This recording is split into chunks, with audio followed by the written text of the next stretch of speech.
that will last 100 days. Are laying wreaths in countless memorials and graves throughout the country and abroad in remembrance of the lives lost. Reka nsabe military band. I will request the military band to lead us in this commemoration.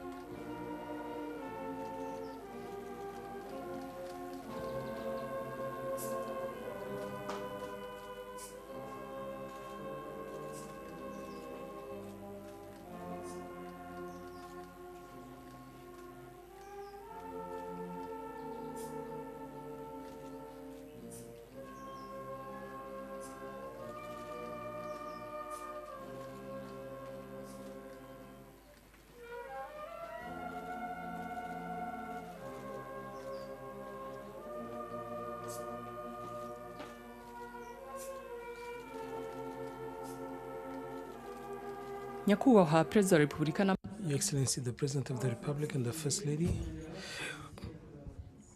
please move forward and pay your respects to the victims of the genocides against the Tutsi.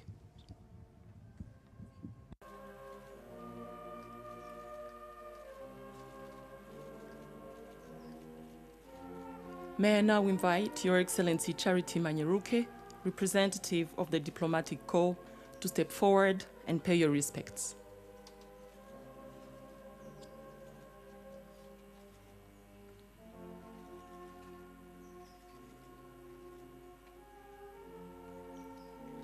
Hakurikiyeho Perezida wa Ibuka Bwana. Then Mr. Philberger Kwenzire for Ibuka and Immaculée Kayitesi for Avega.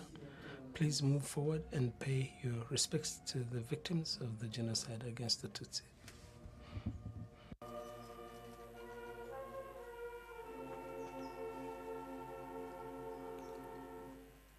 Tugiye gufata umwanya wo kuzirikana abazize Genocide.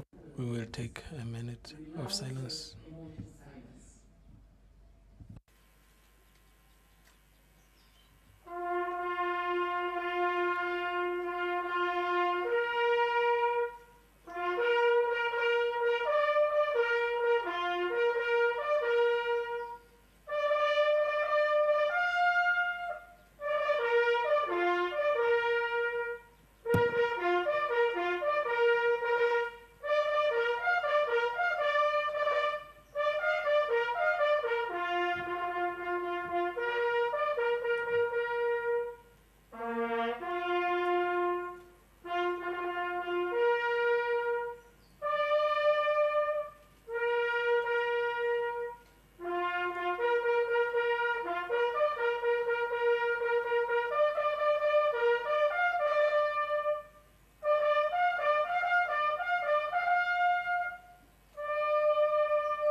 Murakoze kunamira abazize Genocide yakorewe Abatutsi.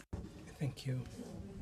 Your Excellency, the President of the Republic and the First Lady, give you authorization. Let us move to the eternal flame, the flame of remembrance.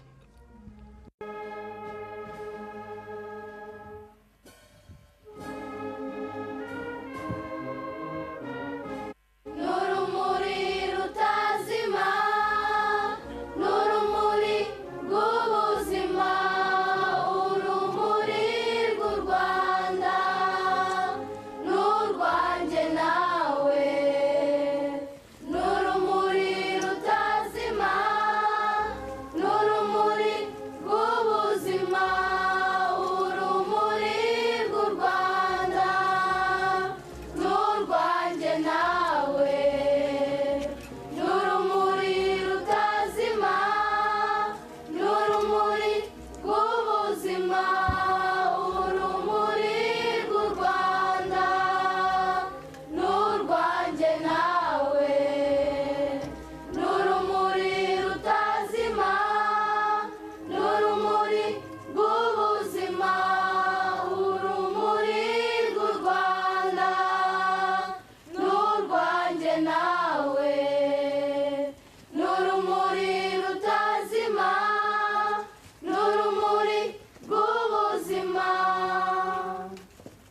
Your Excellency, the President of the Republic and the First Lady, this flame that you're going to light is a symbol of the courage of Rwandans on their path to reconstruction since we left the darkness of genocide as we face a bright future.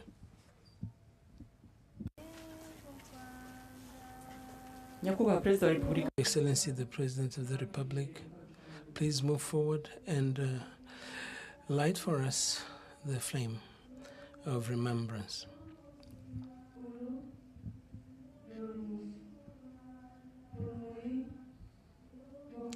This is the flame of remembrance, the flame of life.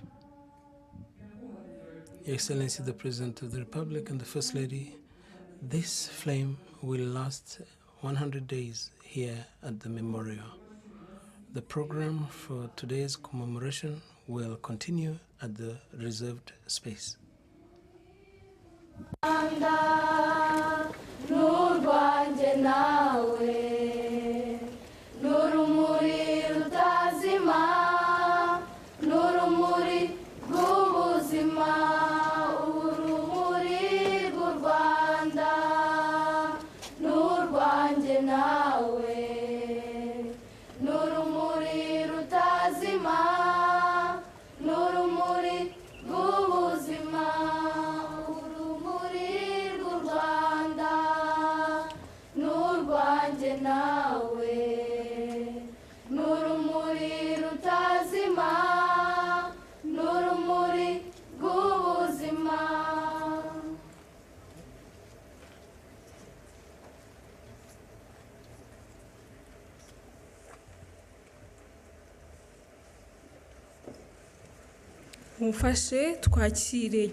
Please let us rise and welcome the President of the Republic and the First Lady.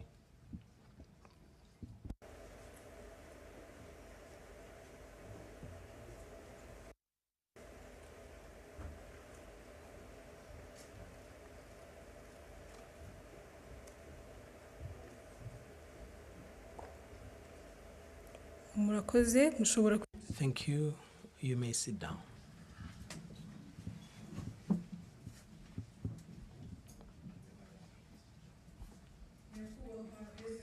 Madam. Your Excellency, the President of the Republic and the First Lady, ladies and gentlemen, distinguished guests, good morning. My name is Kwizera Urindo Esther. I will be the Master of Ceremony for today. On this 7th of April, 2025, we are gathered here to remember for the 31st time the victims of the genocide against the Tutsi that took place in 1994. We are remembering more than 1 million victims. This will give them back the dignity that were taken away from them. We will take this opportunity to remember the history that led to that dark chapter in our history. Let us rise for a moment and remember our people.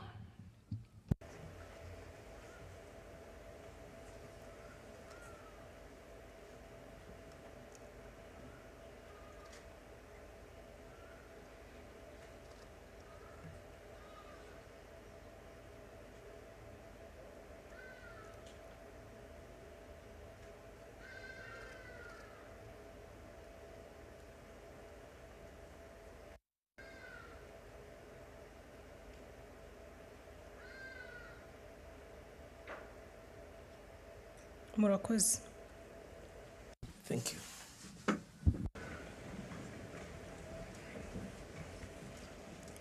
We have decided to speak the truth about our history, although it is a dark one. Mr. President, please allow me to invite the Minister of National Unity and Civic Engagement, Mr. Jean Damascene Bizimana, who will tell us a few things about our history. Thank you. Your Excellency, the President of the Republic, I thank you for this opportunity for me to give this presentation as we commemorate the genocide against Tutsis. a genocide that is rooted in the colonialism that instilled and spread ethnic division and led to the genocide as the world was watching. This historical analysis will show that there's no other country that has spent 109 years targeting another for destruction like Belgium has done Rwanda. It all started in 1916 when Belgium, Germany, and the UK decided to downsize Rwanda from its territories from King Ruganzu's day and Kigeli Nyamuheshera's days in 1600 and to 1692. That included the territory that included Masisi and Rutshuru to what Rwanda is today. There are decrees and laws that followed, including that from March 2019, with the laws about whipping the citizens, and the one from July 2025 that decided to withdraw Rwanda's sovereignty, including another law from January 1926, deciding that Rwanda would be ruled by Congo's rule. That was also decided by Belgium. Those laws were dividing Rwandans. Between 1924 and 1946, Belgium had an agreement with the League of Nations. Rwanda was under its trusteeship, and it stated that Belgium was to promote political and economic and social progress of Rwandans, self-governance and development and education, and respect of human rights without any discrimination. It wasn't done. Rather, Belgium promoted division like what they had between French-speaking and the Flemish, and they brought what they called a revolution in 1926 to 1932, led by two Belgians, Mr. Voisin and Mortehan. They expelled King Musinga in November 1931, and they replaced him with his son after 4 days. King Mutara Rudahigwa decided not to oppose the Belgians. He got baptized, and he also dedicated Rwanda to Christ the King. Pope Pius XII rewarded him with a ring that he gave him in 1947. And the Belgians then allowed him to make some decisions, but he decided to keep the independence of the country. Governors Youngers and Brother Secundian, who were directors of a school in Butare, were very angry with him. They decided to poison him on 25th July 1959.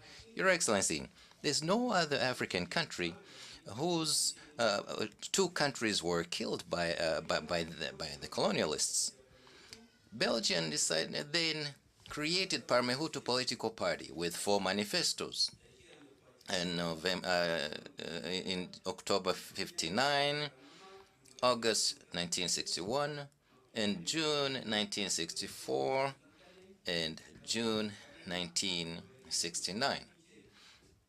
All those were saying that the country belonged to the Hutus, that killing a Tutsi was now institutionalized and illegal based on that politics.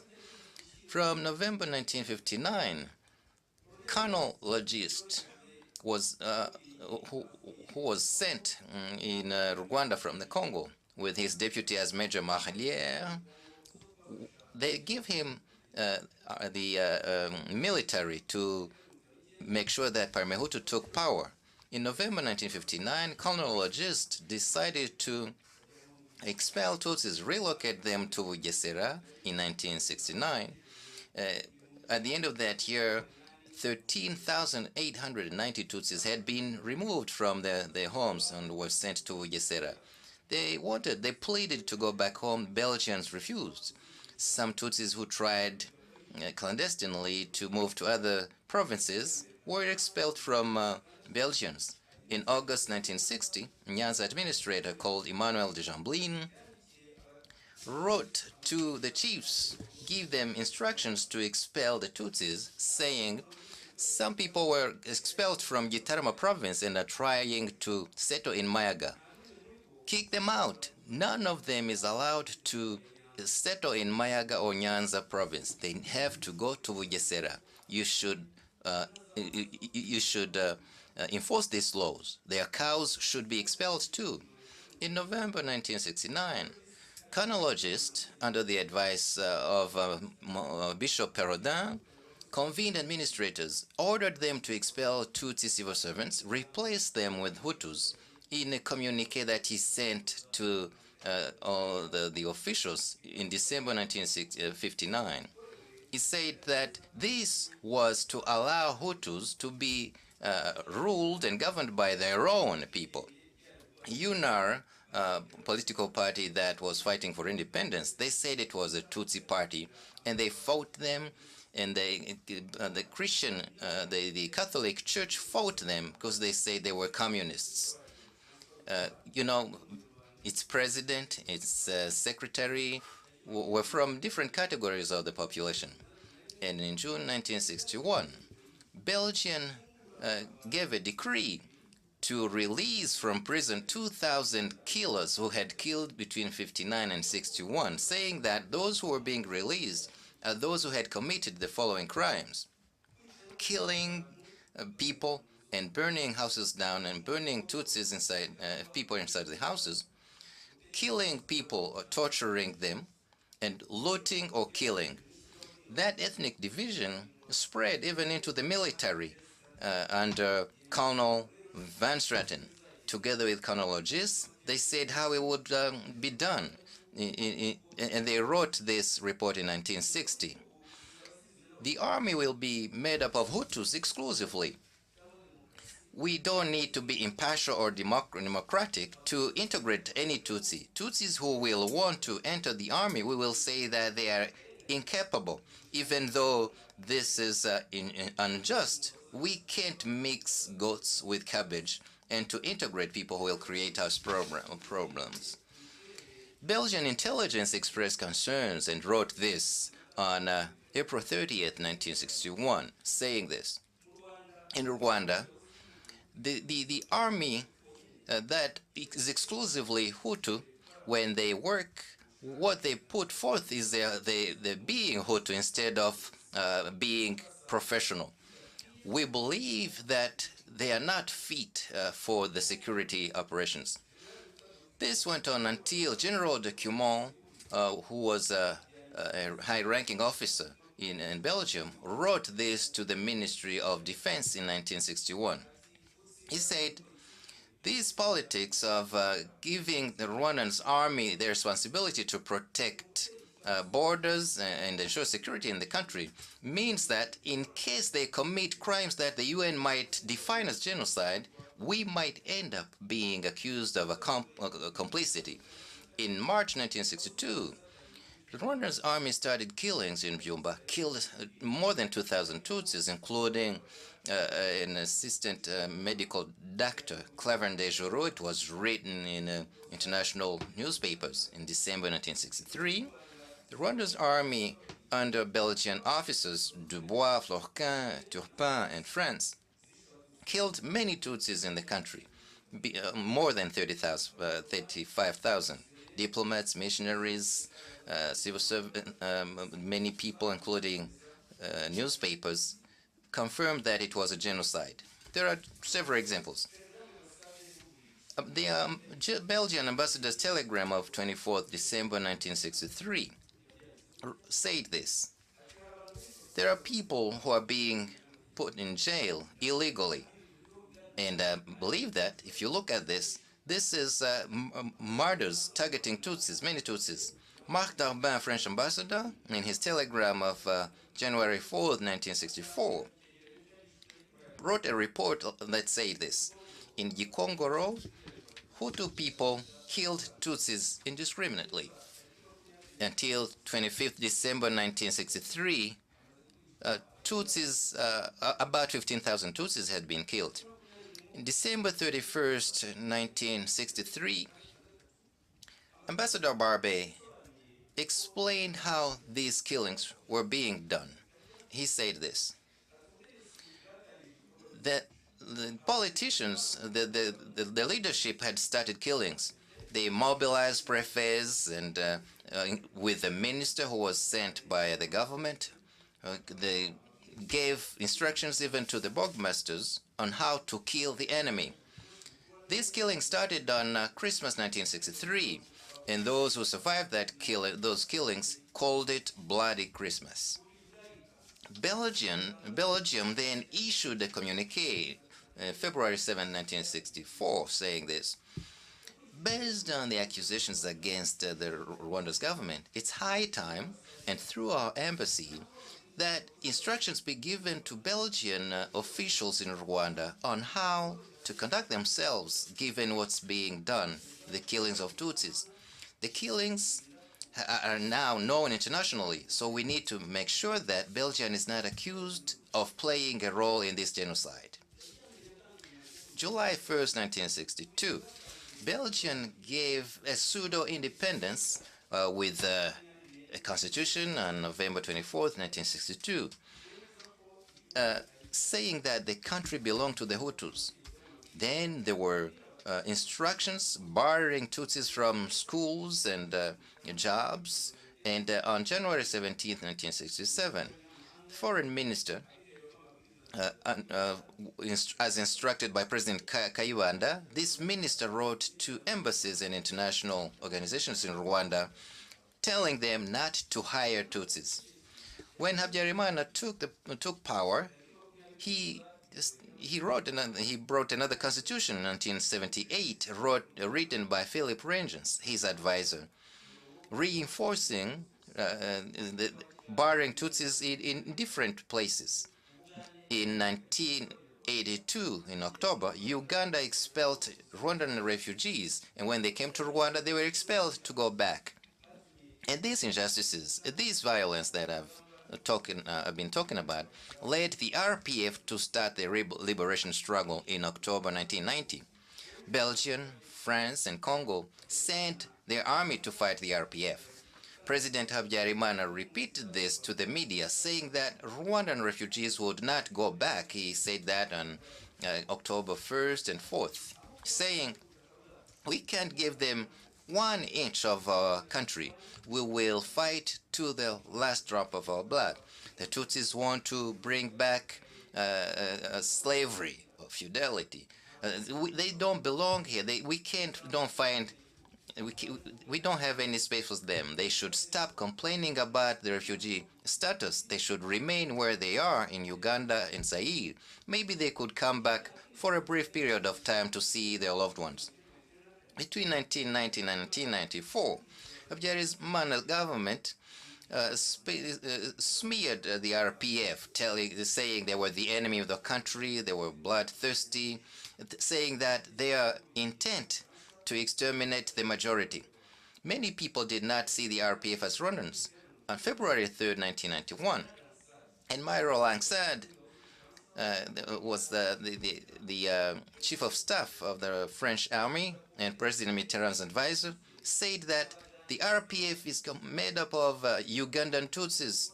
And on April 22nd, 1991, he wrote another report saying that the RPF were a Uganda Tutsi rebel movement.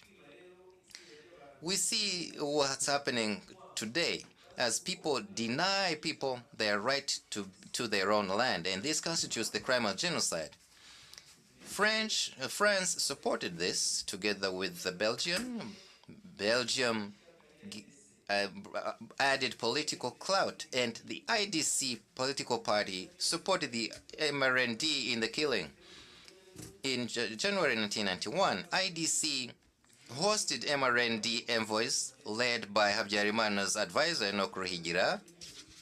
They were hosted by Prime Minister Wilfred Martens, a political leader in IDC, Alain de Brouwer.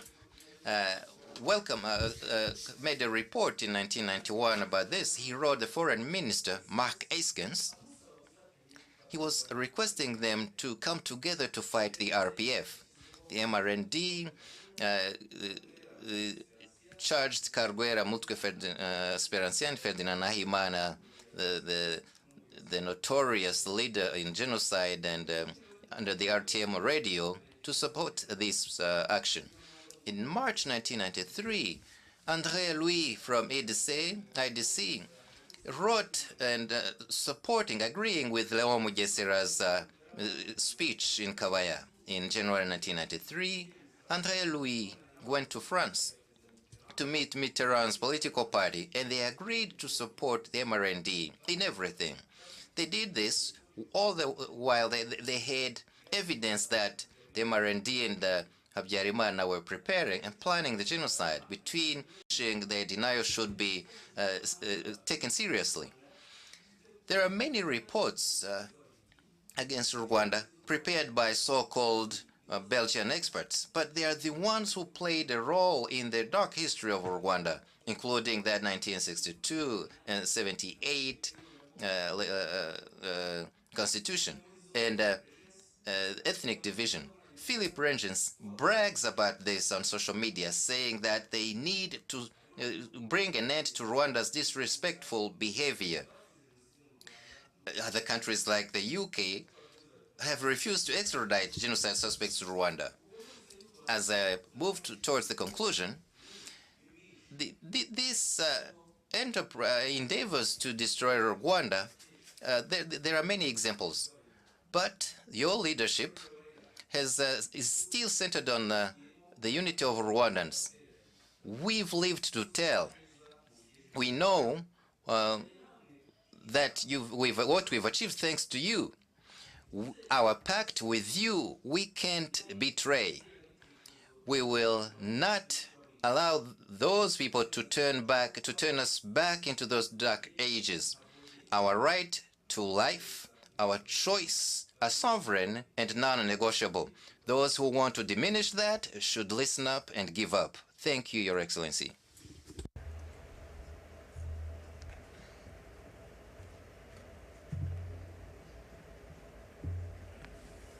murakoze cyane minisita. Thank you very much, Minister, for your presentation on the history of the genocide against the Tutsi. We have learned a lot. As we listened to some chapters of the history from the mouth of those who experienced it, and that should inspire us to fight against the genocide ideology and everything related to it. Your Excellency the President, I would like to invite one of the victims of the genocide who will come, survivor of the genocide, who will come and give his testimony.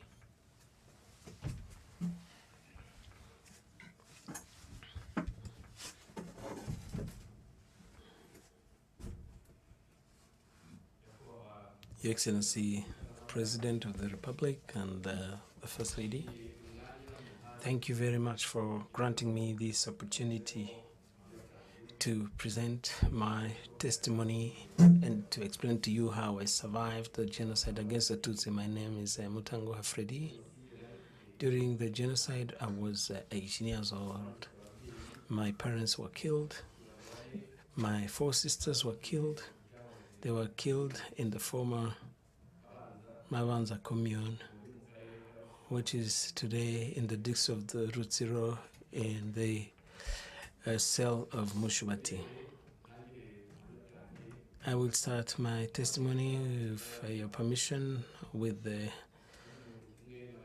memory of my parents. In 1973, the administration of the time killed Tutsis. Students and civil servants were expelled, and my father, who used to work for Caritas here in Kigali, was no exception. He was expelled. He ran away to Burundi. My mother, who was his fiancée, decided to follow him there. It was difficult. He passed through Gisenyi, then Goma, then through Uvira. She arrived in Burundi, and it took her 2 years to get there. they got married with the help of some elders who were refugees, and I was born in 1976. My mother and my father could not live together for very long, because shortly after my birth, my dad died in an accident. My mother was pregnant with a daughter, who is my sister, and thank God we survived together the genocide against the Tutsi in 1994. The refugee life was difficult for my mother. Therefore, she decided to return to Rwanda. She went to the former Bwakira commune in the district of Karongi currently. She remained at her home, at the home of her parents, but later on I came to learn that the intelligence institutions continued to persecute her, asking her about the Inyenzis that she had lived with in Burundi. She remarried in the Rutsiro area, which is currently Mushubati. He married a gentleman who had also lost his former wife and who had 3 children. We lived together. I grew up there, and I studied there for my primary education. When I was in school, I came to learn about ethnic groups. As I was in primary 2, the teacher asked Tutsi pupils to get up. That exercise was carried out every term. There was a form from the government that the teachers had to fill, and the ethnic group of every child had to be mentioned. I was asked, I hesitated, and he came from forward. He asked me to get up, and he pulled my cheek, and he said, "Your mother is a teacher here, and you mean you don't know you are an Inyenzi?" I got up, and when we got home, I reported that to my mother, and I asked her why we became Tutsis. I don't remember what her answer was. I don't know if your parents, whether you would also find an answer to such a question. We were taught to hate as we were growing up. We were taught to be mean. We were taught that even in schools, at all levels, in different ways. Those who were in schools at my time, you remember the textbooks that we used to read? They were full of hate. There were some proverbs mentioning animal characters, but there was a lot of hate and cruelty. You remember those who did class 8? You remember that we were taught how to make clubs, how to make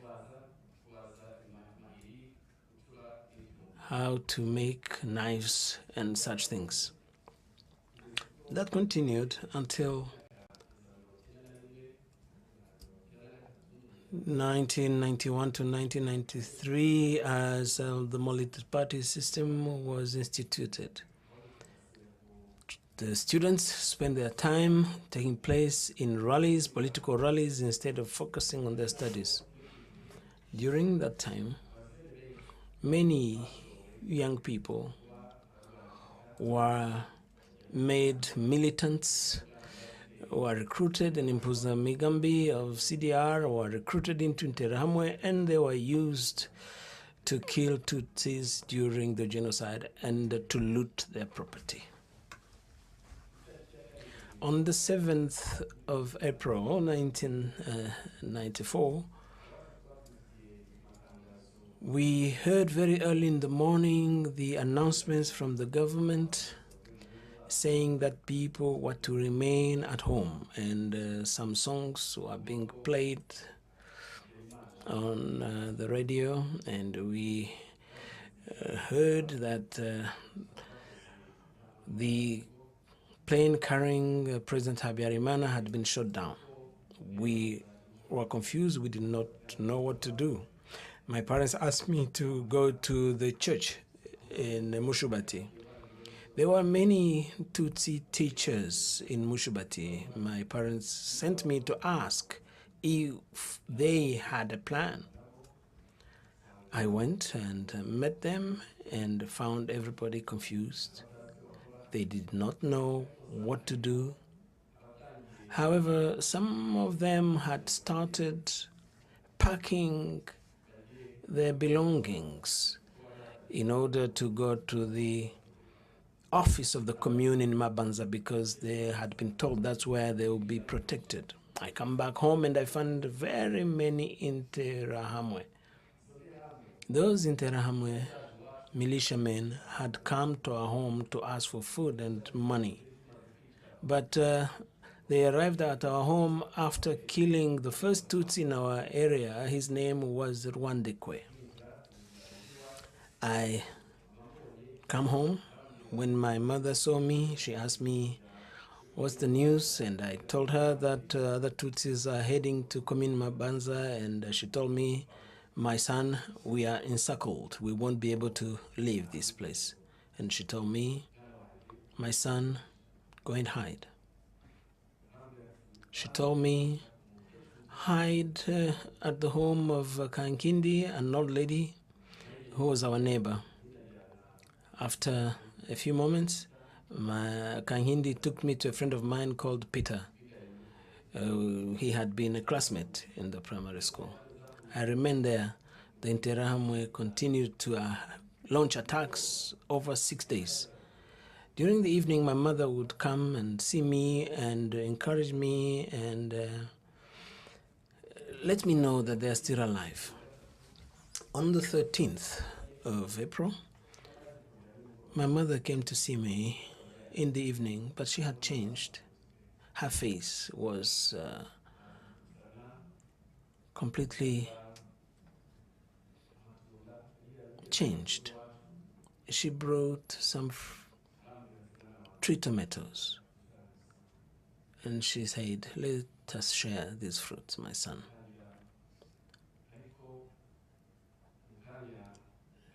A moment later, she looked me into the eyes and she said, "If you survive, be a man, my son." She added nothing. A moment later, she got up and she said, "I'm going to see the others."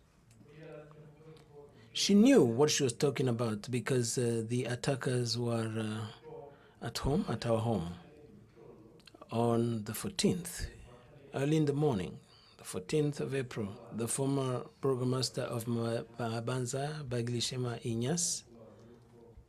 What really hurt me is that ICTR found him not guilty. He's now living in France. He came to our home. The Interahamwe were present, and others were continuing the attacks, and he said, "Clear this dirt." It was around 11 in the morning.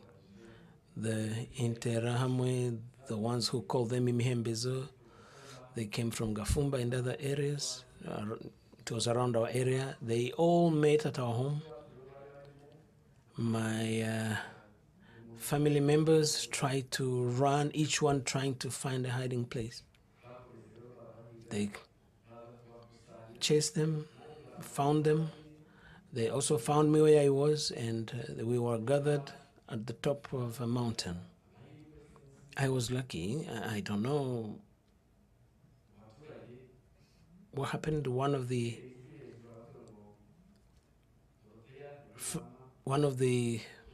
neighbors said, Dorothea, that was my mother,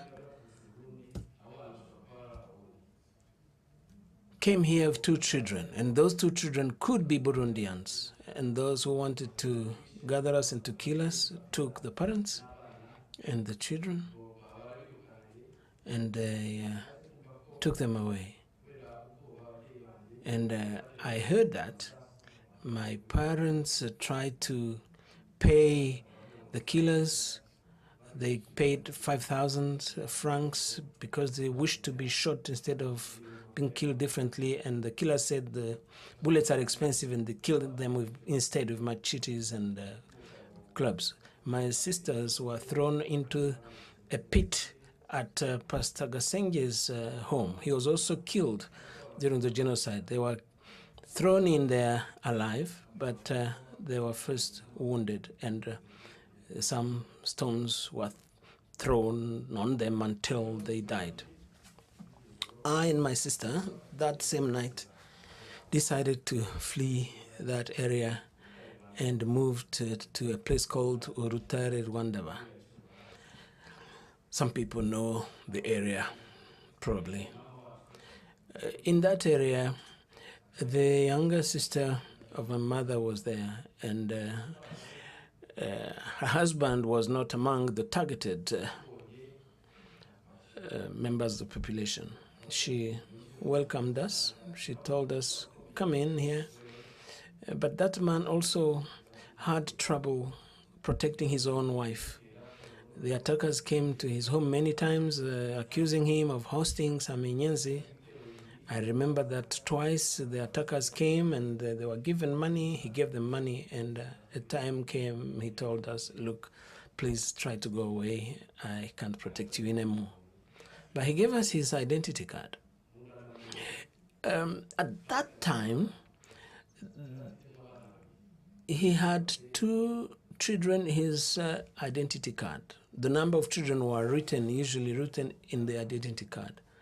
And he had 2 children. And he told us, this is an identity card bearing the Hutu ethnic group. When you reach a roadblock, say you are my children. At that time, I changed my name. I took the name of Albert, and my sister became Ukubishaka. At some roadblocks, we would be able to pass easily. But on other roadblocks, people will say that this is another trick of the Nkotanyi. The walk was long. We walked from Mushubati to Kaduha in the former Gikongoro. We lived there among the refugees from Kigali, those from Gitarama, and even some students who were studying at Yave in Kaduha. And those students, many had committed the genocide because they had completed the acts of genocide in the church and others. The children, the students from Byumba, were extremely cruel, but we lived there with them. The area was part of Turquoise zone Turquoise.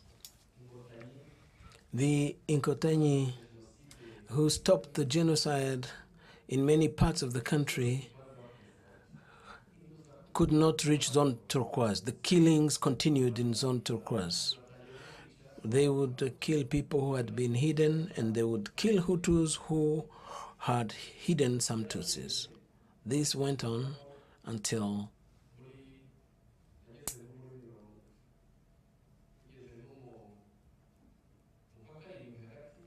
mid-July. We did not know that the Nkotanyi had stopped the genocide. We were desperate. We had despaired of surviving. There was a student from our area, from Mushubati. He came to pick up his things, and he called my name, my real name, Freddy. All the refugees started looking at me, but because they knew me as Albert, I realized things are getting serious. In the evening, we had been told that across the river, Mbirurome River, the Nkotanyi were there. So during the night, I took the decision. I decided to walk, and by morning, I had crossed the river. At sunrise, I crossed the river. I saw people on the other side. I walked towards them. And lo and behold, they were in Kotanyi. I reached them exhausted, and I found there are two young men. And they asked me, where are you going? Where are you coming from? I explained to them how I reached those refugees, how I was there. And that was the first time I heard a word, an encouraging word. They said, take heart, you won't die anymore. And they asked me, where are you going? I'm going to Kigali. Do you know anyone there? I said, no. They said, in a moment, a Red Cross vehicle will pass here and we will make sure it takes you. 2 hours later, approximately, the vehicle came and I was given a lift. They dropped me at the bus station. I was told this is a bus station. I had been there once in the past. Now I have to start thinking about where to go. I remembered that there was an uncle who lived at Sejem in Gikondo. I had visited them in 1992. I thought it was a good idea to go and visit them.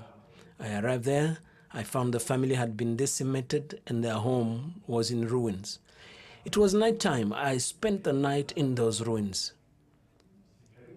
That's how I remembered what a soldier, an Inkotanyi soldier, had told me. In those ruins, in that night, I started thinking about my life. Before, I think my brain was not working. I was sad. I was thinking about my family. But the saddest thing that I had on my mind was my sister that I had left in the refugee camp. She didn't know that I left. Up to this day, I have not discussed with her about that chapter of our lives. She doesn't know how my life turned out in Kigali. The next day, I came to the bus stop. I came from Sejem. I came to the bus station. And I was extremely lucky to find to meet somebody who had been shepherd in our area. I met him. He had come to Kigali. He told me he had also survived, and he told me there are young men from Mushubati who are also survivors, and he took me there. We hugged each other. We were happy. And I told them what had happened to their respective families, because I was there during the genocide. They had left for Kigali. They did not know what happened. They were asking me, so-and-so, what happened? And I was telling them the fate of each and every individual, because I had the news and I knew what had happened. Later on, I met an uncle who had fled from Burundi, who had returned from exile. He kept me in his house. His neighbor was a soldier called Mutabazi, who was a captain. That's what he told me. I explained to him how I had left my sister among the refugees. And he told me he walks like an Inkotanyi.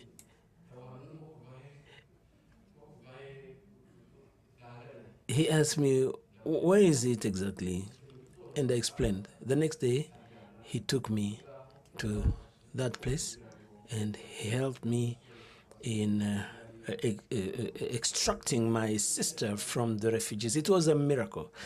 And she was also brought to Kigali. Your Excellency, the President of the Republic, I would like to thank you. The Inkotanyi told us that we will survive, and we did survive. They gave us back a hope to live. After my sister was found, again, that's when I decided to go back to school. I thank the government of national unity for having stabilized the country and enabled young children to go back to school. I went back to my school. When I reached there, I found many orphans who were despaired, who did not know what to do, and there was a lot of poverty around. The government played the role of a parent, of our parents. The government replaced the parents. It created FARS. They gave us everything that we needed in order to be able to grow and to continue studying. I would like to thank you for that.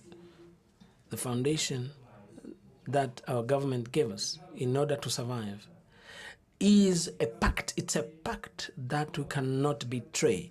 We have to teach this to ourselves and to our children. Truly speaking, we used to dress up, but we would not feel smart. But today, we feel and look smart. On the other hand, we have become men. What my mother told me, I'm sure many survivors heard that from their parents. We are men now. As I speak, I have a wife, I have 5 children. Your Excellency, with your permission, the remaining part will be spoken in English. Continue my testimony in English. I want to share my testimony, but also my experience of working here at Kigali Genocide Memorial. And I want to share with you what this memorial means for me. This memorial has been more than a workplace. It's my home.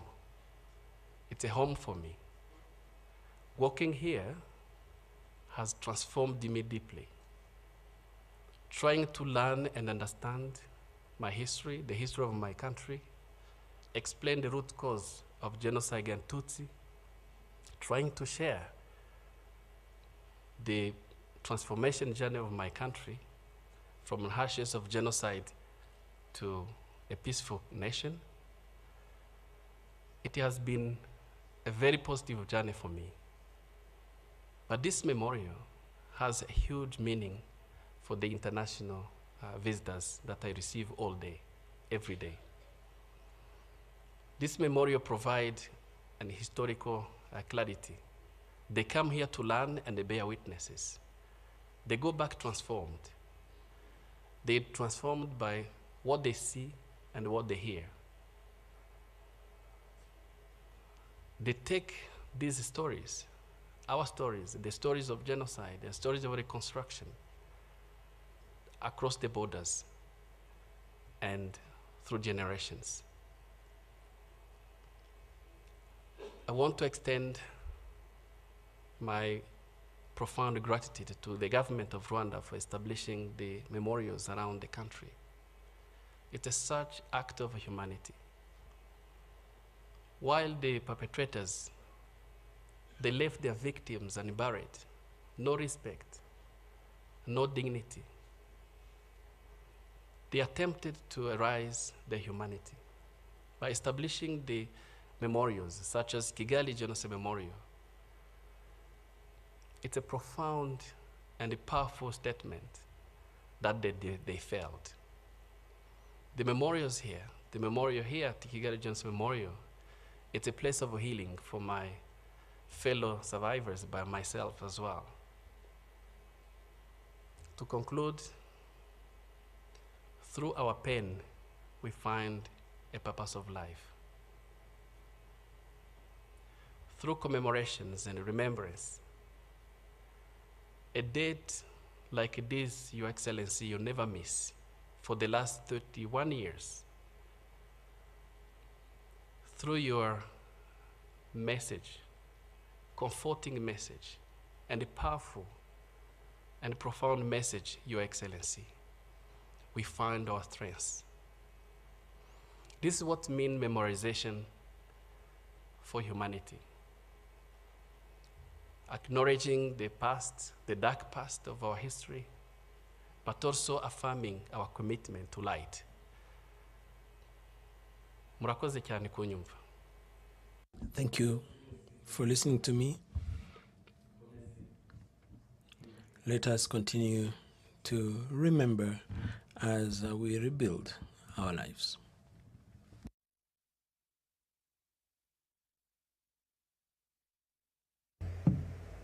Murakoze cyane Mutanguha Freddy. Thank you very much, Mr. Mutanguha Freddy, for your testimony. It's true. It's not easy to testify, but you've proven that it's possible to renew and to be resilient. Right now, we want to ask Nyundo School of Music to play a song. Thank you.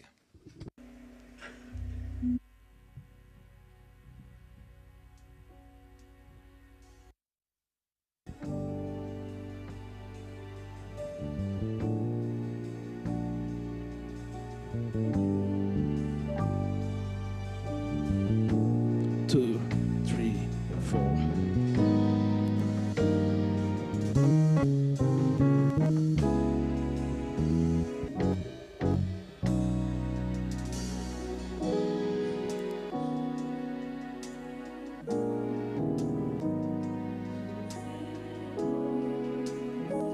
Hahan.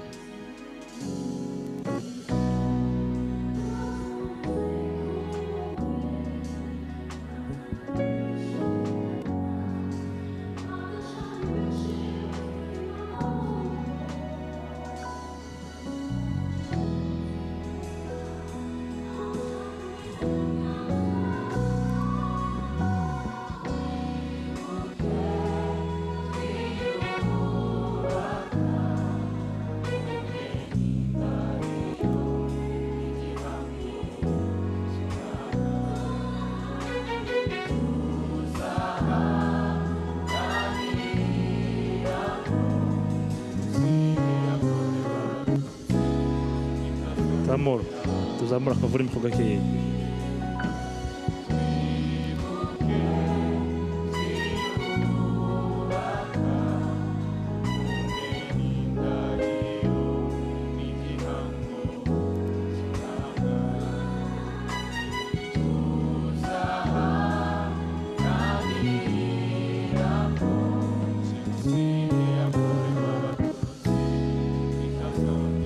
Tuzamure gato cyane nk'icumi.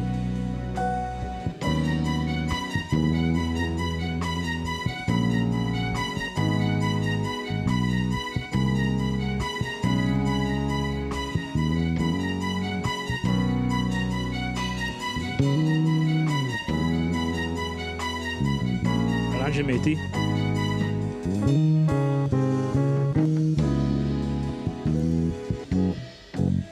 Hasi, hasi.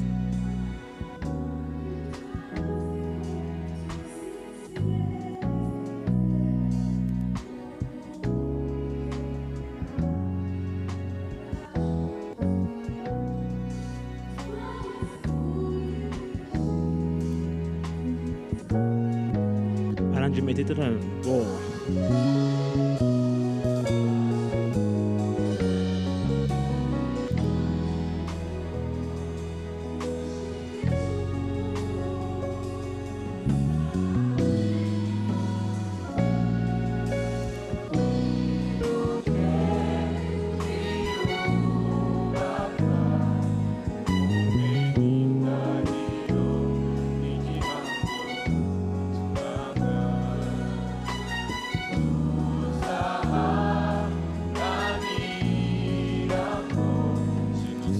Tujye kuzamuka twagiye.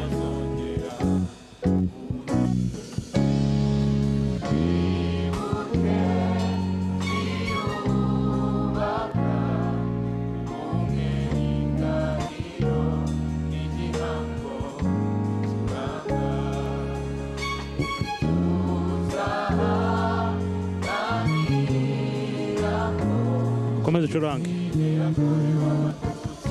nukuremo groove.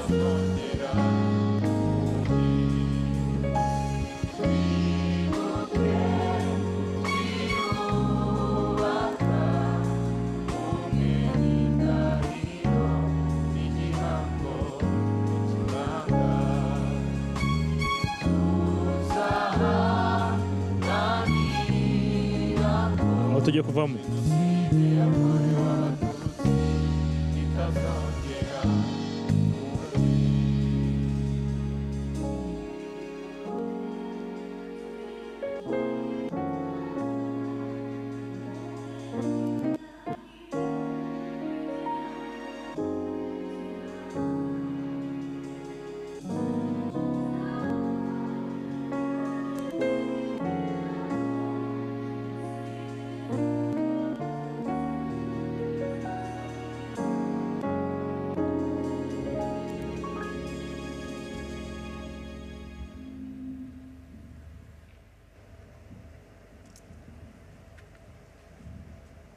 abaririmbyi We thank the musicians, Your Excellency the President of the Republic, all of us here and everyone following.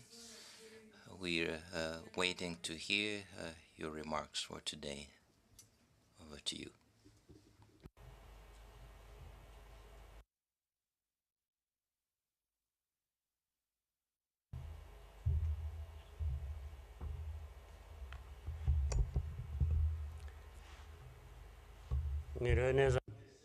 Good afternoon, everyone.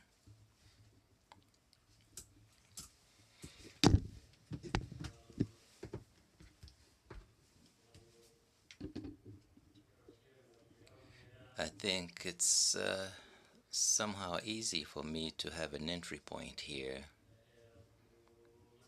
I will start with the history that Minister Bizimana has talked about.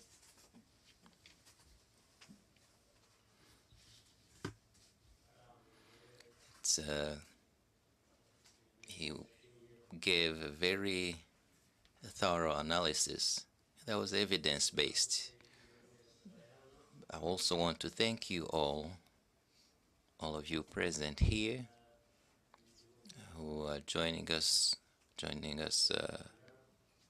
Rwandans. Especially, I'm talking about you who came in from abroad in different countries, or those of you representing your countries in our country.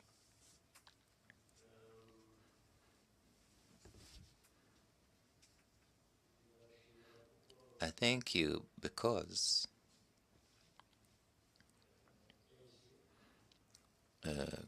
quite often what we see is that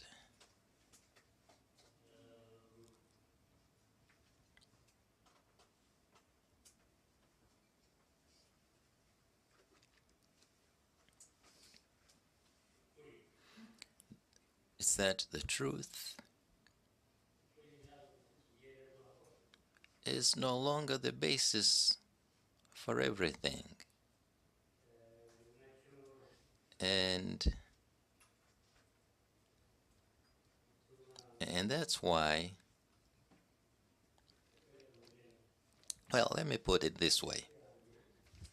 A friend of mine once asked me,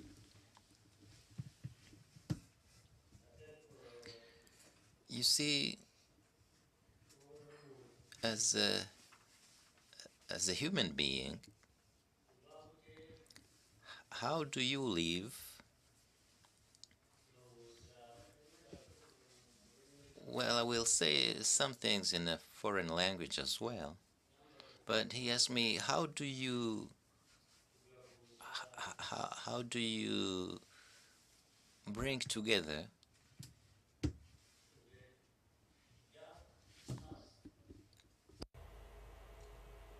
and the cruel present?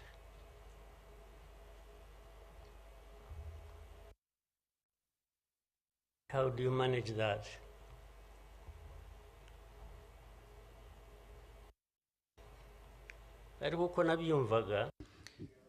But the question was put to me, but the friend was putting the question to all of Rwandans. How do you manage that as Rwandans? A dark past and a very cruel present.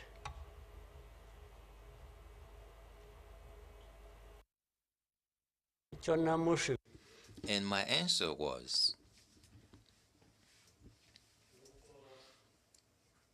that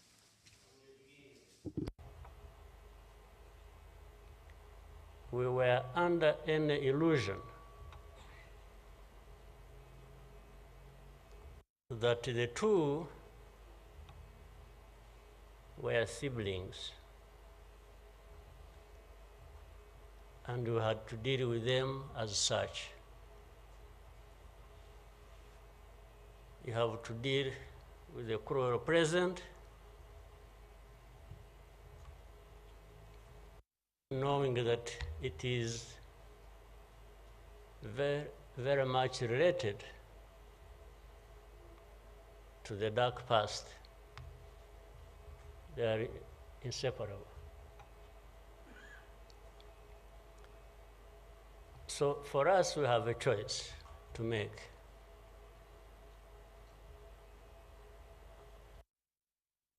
You are either crushed in between and you stop existing,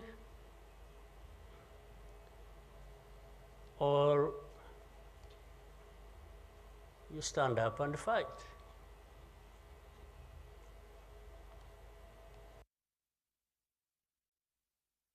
When people are saying in the testimony that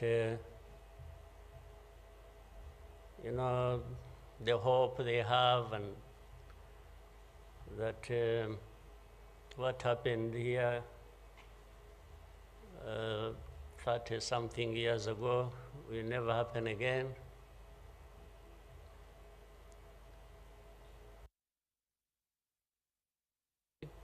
It won't be because of those who were responsible for that dark past will not try again, or are not even trying now again. It will not happen again just because there will be people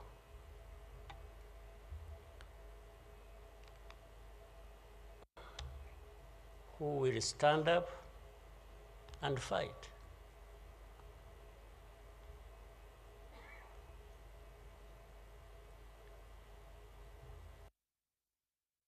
It's not because there are fewer people who wish to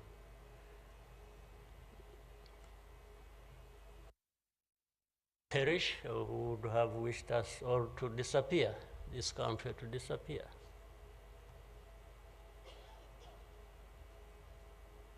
But how can people accept that? How can people not stand up and fight? Because anyway,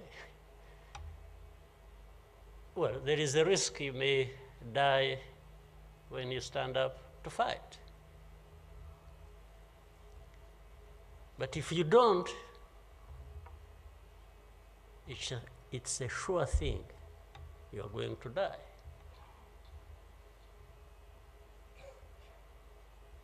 So why don't I try the former? Why don't I try to stand up and fight with the chance that you might survive and live on your life as you want it, instead of giving up and you let people treat you as if for you to live, it's a favor that they are going to do for you. Why?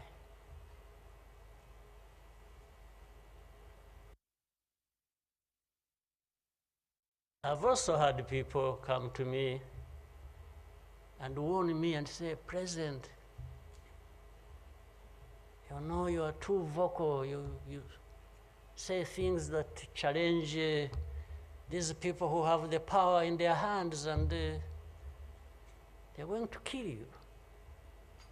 Well, first of all, it means they're killers.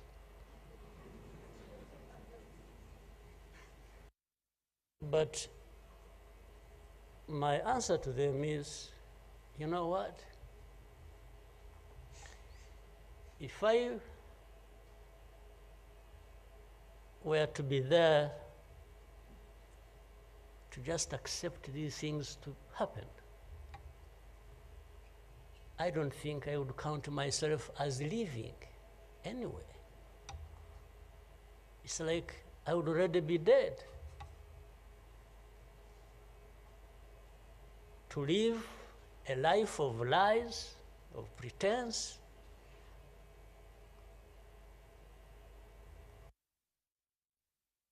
and all my life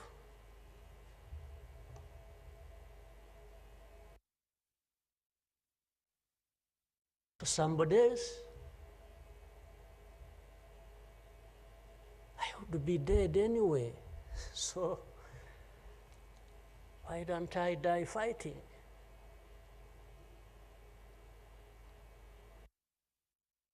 So you Rwandans, why don't you die fighting? Instead of dying anyway, just dying like flies. Why?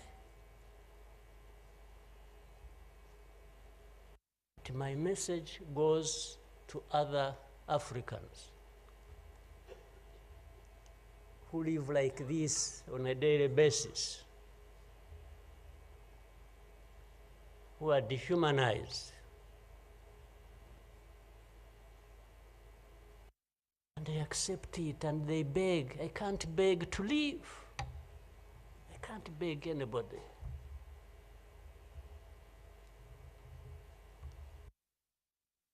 We will fight. If I lose, I lose. But there is a chance. There is a chance, a significant chance, that if you stand up and fight, you will live. And you will have lived a dignified life that you deserve, that anybody else deserves.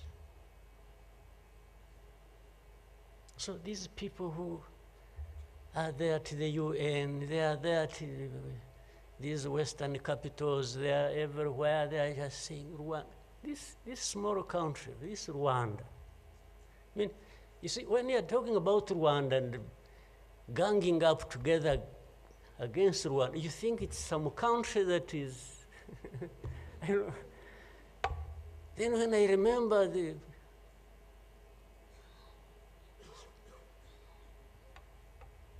facts about it, I just imagine the world has gone amok.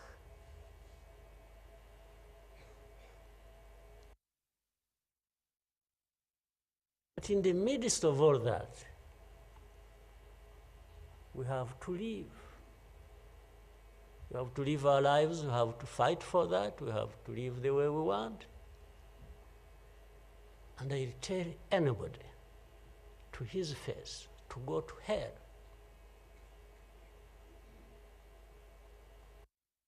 If anyone comes around and thinks they can, they come and say, hey, we're going to sanction you.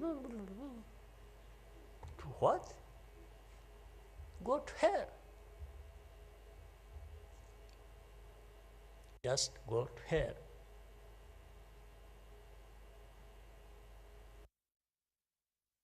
You have your own issues to deal with. Go and deal with your own issues. Leave me to mine. This is the spirit, I think, Rwandans must have in their daily lives. So my worry is not about how powerful these people are that come down upon us and throw anything at us. I'm never worried about that. I worry about one thing, which has lived on for centuries. It's for Rwandans. It's for Africans who sit back and find nothing wrong with accepting to be treated like that. That's my only worry. When can Rwandans, when can Africans refuse to be mistreated like this? To be told they have no value, to be told that their lives have to be lived as a result of a favor they are being done by somebody else. What a shame for people to accept that even for a moment. You must not accept it. You must get up and fight for yourself.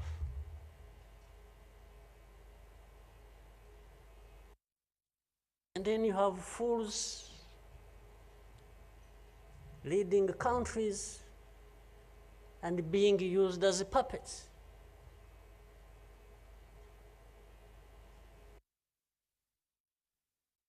And they are stealing from their own resources, which they should be putting to the good use of their own people and develop them. They just put everything to their own use, find billionaires in a sea of poverty, millions of people going hungry, and their leaders, billionaires, money that has been stolen from the resources of these people, and these are the ones received in Western capitals and praised, and when, Rwanda is being crucified literally at the UN and everywhere, these are the ones who show up and everybody is doing their bidding.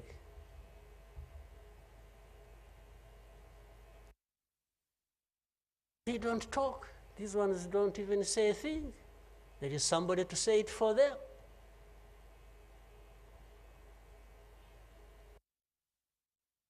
You don't say a thing.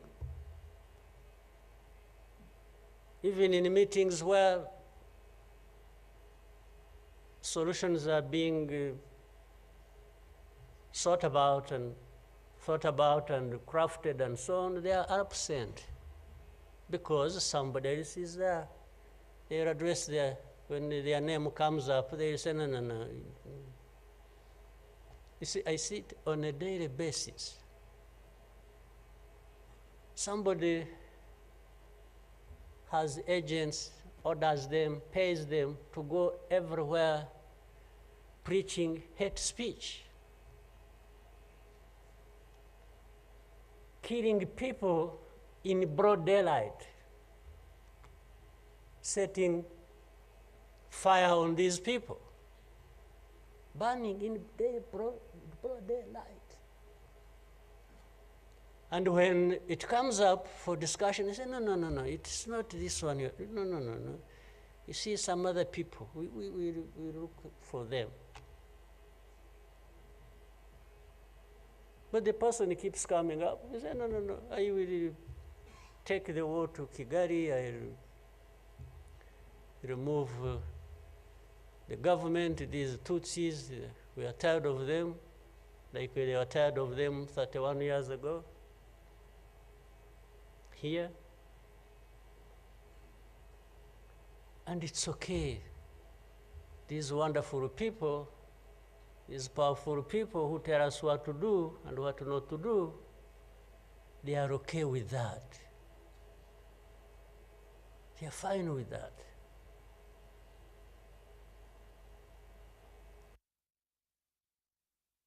And they expect us to accept it also ourselves.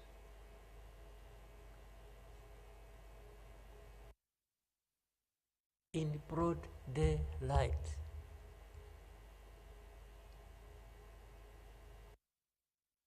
hate speech, killings of people for their identity, uprooting them from their homes, and most of them are refugees here in this country.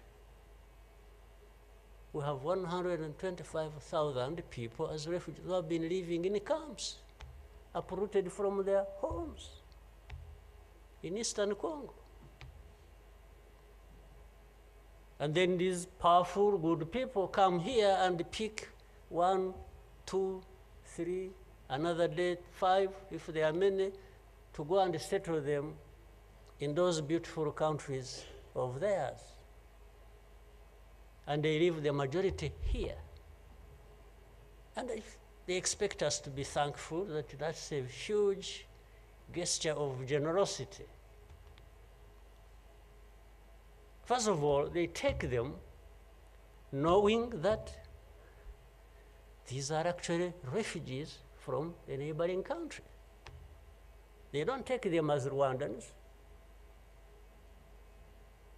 They take them as refugees from Congo. Only that they are taking very few. They are not, I wish they could take all of them. Those who wish to go and resettle them. So the rest becomes my problem. So what they have to do is cleanse Eastern Congo of all these people, bring them to Rwanda, take to your countries those you want, few, very few, not even 0.1%, and the rest should remain Rwanda's problem.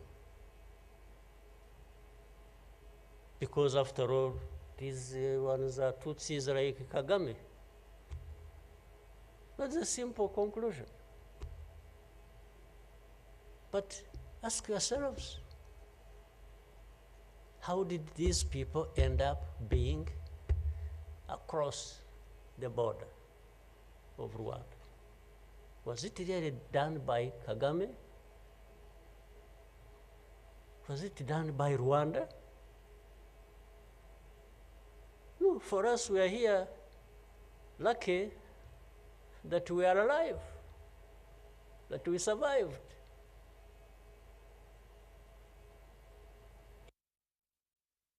So,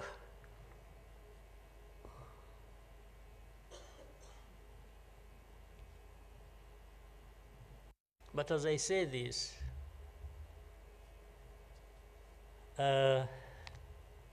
even for my sanity and the country's sanity, we have sometimes to just try to do things differently. Meaning, if you want to be helpful, if you want us to be partners, we are happy to play our part, and you can be sure you will find a reliable partner in us, irrespective of what we think about you.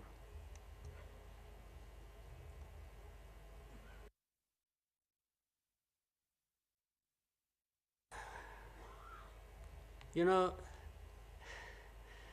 this whole thing you see every day, you know, you have heard of groups, what is it? Group of experts. You have heard of that thing? These are people who go around, experts who are supposed to know better our situation than ourselves. Can you imagine? And the ones who lead those groups are the very people connected with this history I'm talking about, or that Bizimana was talking about. Can you imagine the cynicism?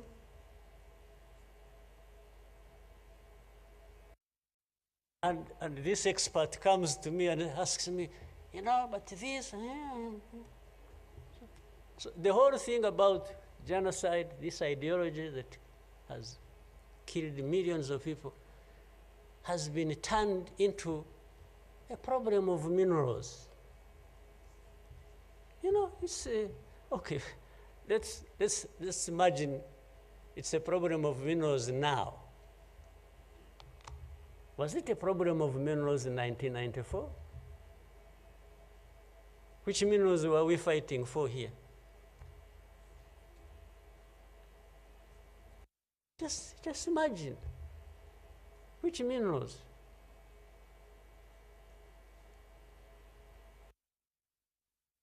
Second, if it were to be minerals, how many are actually fighting for these minerals in those places? Assuming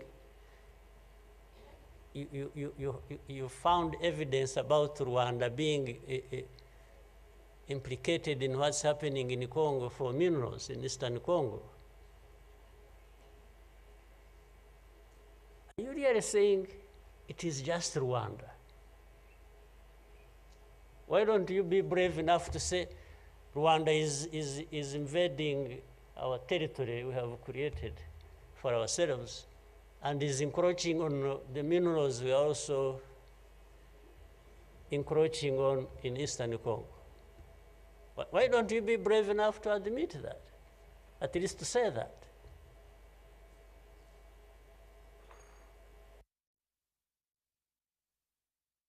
Minerals? If what is the allegations, if these allegations were true, you know what? Rwanda would be as rich as you are, those who make the accusations. Would actually would not be needing your money at all. Which you give us nothing and you come and beat us up for for everything. I mean, yeah, that is the world between the dark past and the cruel present.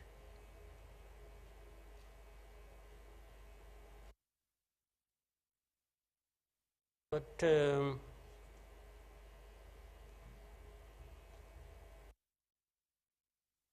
what didn't kill us and finish us 21 years ago has hardened us, has prepared us for the bad things that will always come anytime these people want and wish. Honestly, I want to assure you we will not die not fighting like last time.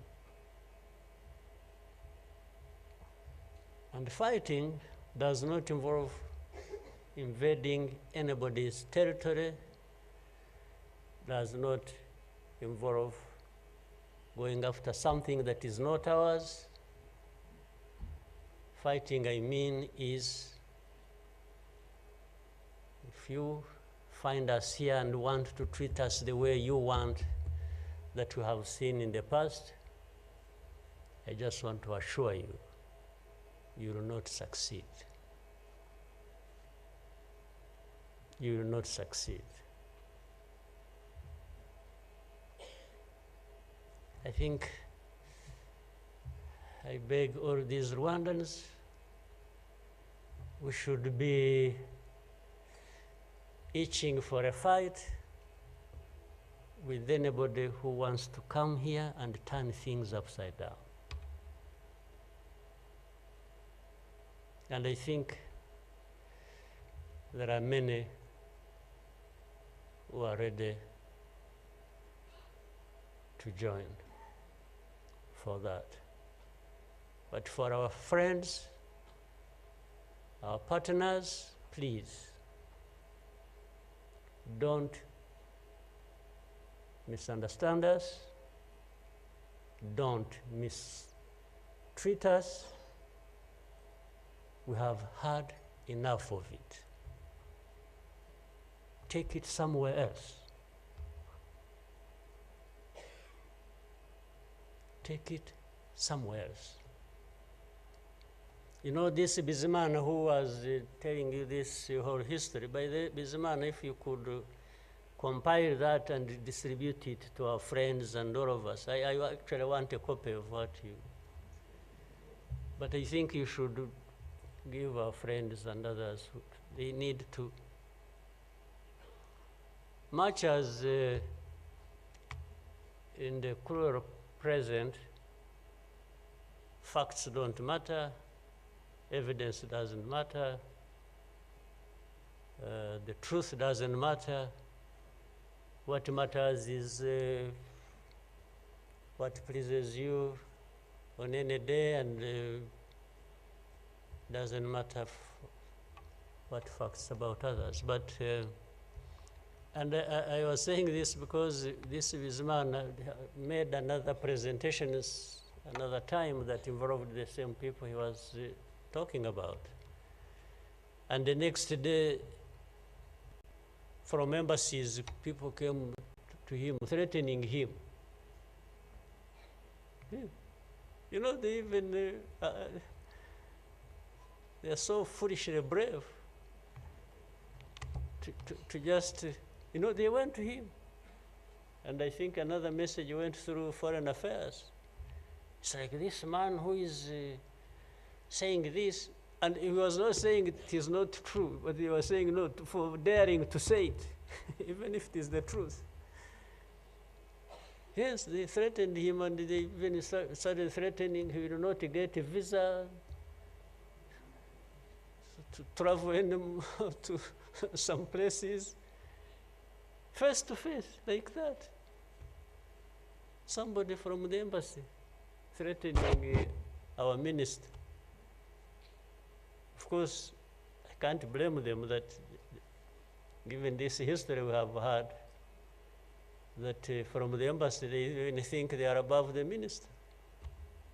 Yeah. He just come and say, you dare say this. He wasn't saying, this is contrary to the truth or evidence we have. Why did you present lies? No. He was just saying, whether lies or truth, you shouldn't have said it. That is the cruel present we live in, but we must confront it, and we will. We shall. No question about it. I've also told people that anyway, for us, we are in a sort of not bad position, because the worst has already happened to us. I don't think anything worse will happen, ever. So those who are scared, fearful of anything, I just want to console you in some way, if you may, that actually the worst has already passed. When we lost the people during that time, the young man was giving a testimony about. Do you think anything like that would ever happen again? I don't think so. So why would we be scared of anything? The worst. The hurricane came and we took cover and things, and it has passed. And we rebuilt. We rebuilt our strength of all kinds. I don't think there is any other hurricane that will come and sweep across the country, destroying everything. I don't think so. So, and this day always reminds us of some of the things that I ignored and the facts that remember the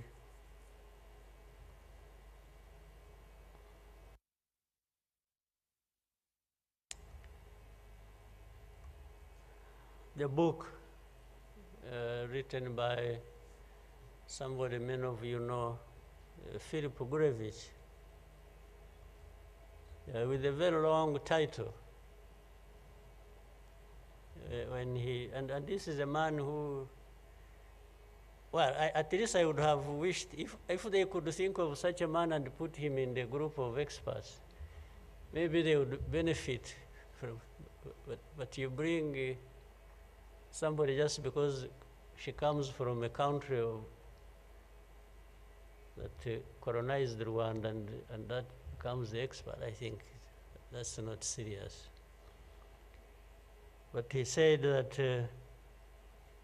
the title of the book was, "We wish to inform you that tomorrow will be killed with our families." You know, who were they informing? And who was going to stop that? And who was going to come to their rescue? Nobody. It just happened as they said it.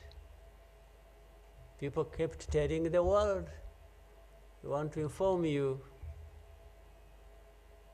that tomorrow we're going to be killed with all our families." And who cared? And the families were killed indeed, including the family of the young man who was testifying here. Well, including our families, those of us standing here, who have been demonized every single day about our history. The history where there is a force that always has been attempting to turn victims into perpetrators. So these people who give testimonies and say what happened to them, they are actually now perpetrators. They are no longer victims. So the cynicism I was talking about of what happens in this world is that these very people who barely survived and who lost everything else and their families are now the victims, the perpetrators, no longer victims. That's what the world wants to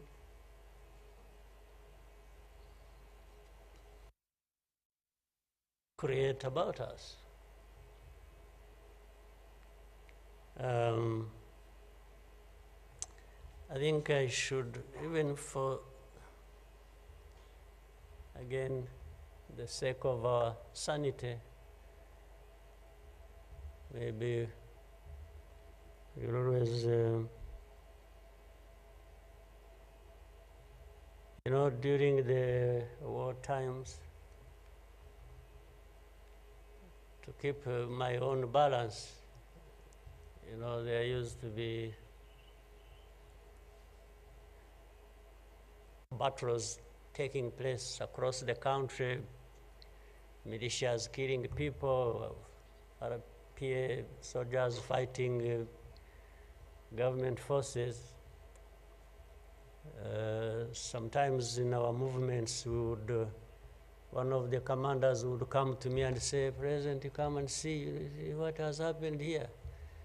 I went there once and saw a mass grave that they had just dug with caterpillars, and then I think they had put in over 2,000 people. And from that lot, we found 12 people are still breathing. And we got them out. I was told the other day of the 12, I think they lived for some time, and then now they are remaining 7 out of 12. I kept following the story. 7 are still alive. I think 5 died of... But from that moment,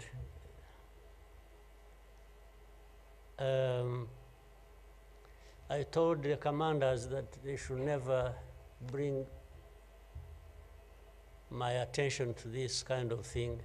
They should just handle it, and we agreed how they would be handling it. But I should never, I don't even need to be informed or, and the reason was simple. And unfortunately, such a moment of remembrance sort of takes you back into that. But the reason was I didn't want my judgment and my conduct of the war and the leadership I was supposed to be providing to be impaired in any way by the anger, by what you saw. So that's why I wanted to keep my own balance so that we go through so many things. But otherwise, if I kept seeing this, putting people out of a mass grave, and then your mind goes to say, but who is this doing? Whoever is doing this, why is he doing it? He may end up. So anyway, let me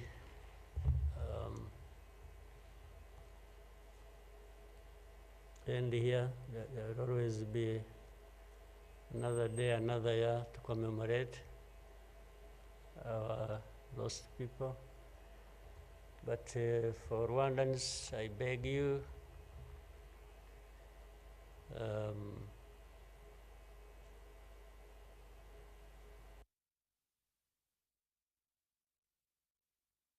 don't you owe your life to anybody else. And please have the courage to deal with the situation and moment as it is. Don't offend anybody, but always fight for what is yours. Don't allow anybody else to dictate to you how you should live your life, because the moment you accept it, that is the day you have lost your life. God bless you.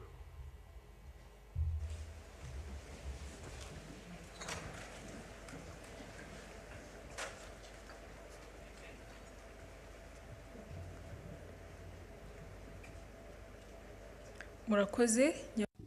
Thank you, Your Excellency, the President of the Republic, for your message. We Rwandans will live in the way we want our life to be, Your Excellency and the First Lady, honorable dignitaries, dear Rwandans and friends of Rwanda. Once again, thank you for being with us as we launch this commemoration week and 100 days of remembrance. And tonight there will be a walk to remember in the evening from Gasabo district to BK Arena for the night of remembrance. And we've come to the end of the function we had here. So please rise as the President exits the venue.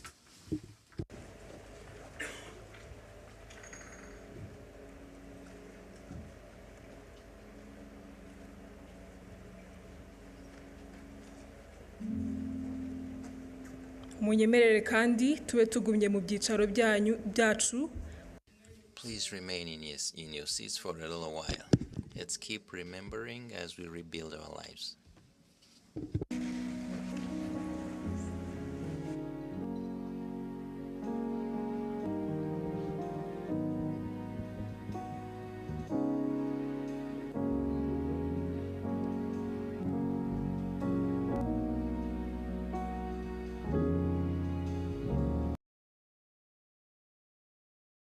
ubwami bw'ababirigi minisiteri y'ingabo yabo.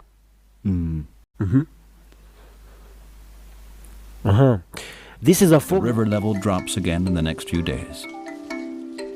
Junior and Ruth build a camp for the night from branches and leaves, and luckily they still have some